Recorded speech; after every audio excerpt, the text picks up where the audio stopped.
করেছিল শেখ মুজিবুর রহমানের গোষ্ঠী ৭১ চেতনাকে ধারণ করে, চেতনা নিয়ে তারা বাণিজ্য করেছে, দলীয় স্বার্থ উদ্ধার করেছে, প্রায় ১ লক্ষের মতো ভুয়া মুক্তিযোদ্ধা সৃষ্টি করে দেশে লক্ষ লক্ষ কোটি টাকা আত্মসাৎ করেছে। এমনকি মুক্তিযোদ্ধা যে মন্ত্রী ছিল, বিষয়ক মন্ত্রী, সে একজন ভুয়া মুক্তিযোদ্ধা।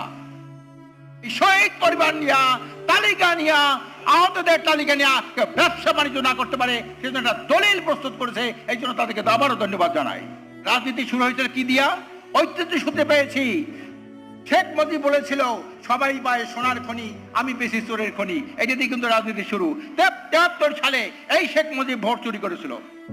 ৭৭ সালে আরেকজন বড় মুক্তিযোদ্ধা এই ভোট চুরিকে পরিপূর্ণ দান করেছিলেন। ৯৮% ভোট উনি কাস্ট করেছিলেন। তখন রাস্তাঘাট ছিল না। ৯৮% ভোট কেমনে কাস্ট হয়?